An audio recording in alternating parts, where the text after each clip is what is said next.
Government dissolve చేస్తే చెప్పండి అవన్నీ కాదు. ఒకటే చెప్తున్నాం సార్, ఈ ప్రభుత్వానికి రోజులు దగ్గర పడ్డాయి.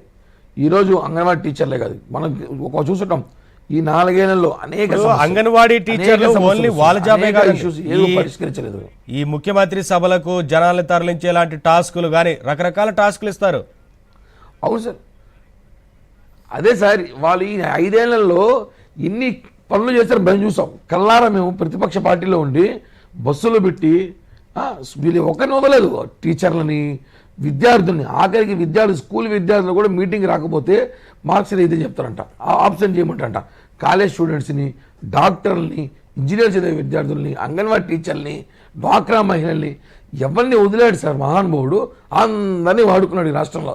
ఆయన ముఖ్యమంత్రి అయిన తర్వాత ఆయన వాడుకొని అంటూ లేరు, అందరూ వాడుకొని చివరిగా ఈరోజు ఎలక్షన్కి ఒక 2 నెలలు ఉండగా అంగన్వాడీ టీచర్ సమస్య, వాళ్ళది పెద్ద సమస్య కాదు. జగన్మోహన్ రెడ్డి దోచేసిన డబ్బులతో, వాళ్ళ పార్టీ నాయకులు దోచేసిన డబ్బులతో 10% ప్రభుత్వం పక్కన పెట్టిన వాళ్ళ సమస్య తీరిపోతుంది ఈరోజు.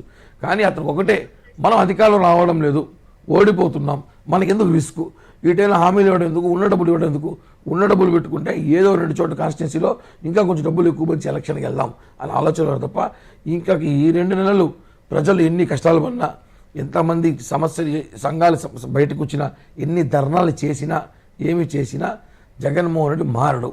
ఎందుకంటే అతనికి తెలిసిపోయింది మనం ఓడిపోతున్నాం. కాబట్టి మనం ఈ టైంలో మన ప్రజలు ఖచ్చితంగా రాజకీయ పార్టీలు ఎలా ఉంటాయంటే, వాస్తవంగా రాజకీయాలు చేసేవాళ్ళతో నవీన్ గారు మనం చూసుంటాం. ఇట్లాంటి సమయంలో ఏ సమస్య వచ్చినా ఆ సమస్యను పరిష్కరించి దిశగా రూట్ వేస్తారు. ఏంటి సమస్య, పిలవండి వాళ్ళని, సమస్య కనుక్కోండి, వాళ్ళ సమస్య ఇప్పుడు కాకపోయినా మళ్ళీ చేయగలుగుతామో లేదో కనీసం అది కూడా లేదండి. మీరు ఉంటే ఉండండి, లేకపోతే పోండి, నువ్వు వాలంటీర్తో చేయొచ్చు. కానీ ఈ ప్రభుత్వం ఒకటి మాత్రం పర్ఫెక్ట్ చేస్తుంది, సమస్యలు లేవనెత్తినప్పుడు ఆ అంశాలని డైవర్ట్ చేయడానికి కొత్త అంశాన్ని తీసుకొస్తారు. కొత్త అంశం తీసుకొస్తుంది సార్. అదే కదా ఇప్పుడు వాలంటీర్ కూడా, నేను చెప్పింది వాలంటీర్ వ్యవస్థ అంటే ఏమనుకుంటున్నాడు జగన్మోహన్ రెడ్డి. వాలంటీర్ ఎవడు సార్? వాలంటీర్ అంటే ఎవడు? అతని పని ఏంటి? అతను ఏం చేయించుకుంటే అంగన్వాడీ టీచర్ చేసే పనులు వాలంటీర్ చేస్తాడా సార్? అదే చూస్తున్నాం కదా ఎలా ఉందంటే, ఇంక కొద్ది రోజులు పోతే ఎవరు పాఠాలు చెప్పాల్సిన పనిలే, టీచర్ల ఉద్యోగులు వాలంటీర్లు చేస్తారు, వాళ్ళే పాఠాలు చెప్తారేమో. ఇది ఇచ్చి 5,000కి పోలీస్ శాఖ ఉద్యోగులు పెరిగేస్తారు, ఇంటింటికి ఒక కానిస్టేబుల్ పెడతారేమో, వీళ్ళకి యూనిఫామ్లు వేసి వాలంటీర్లకే పెడతాడు సార్. నేను ఏంది సార్ అసలు రాష్ట్రాన్ని సర్వనాశనం చేశారు. ఒకటే సార్, అంగన్వాడీ టీచర్ సమస్యను పరిష్కరించాలి. ప్రతిపక్ష పార్టీలన్నీ కూడా రోడ్డు ఎక్కాయి, వాళ్ళు మద్దతు తెలియజేస్తున్నాం. ఈరోజు వాళ్ళు డెడ్ లైన్ పెట్టినట్టున్నారు, 5 రోజులు అవుతుంది ఈరోజుతో. పాపం వాళ్ళు చూస్తుంటే బాధేస్తుంది.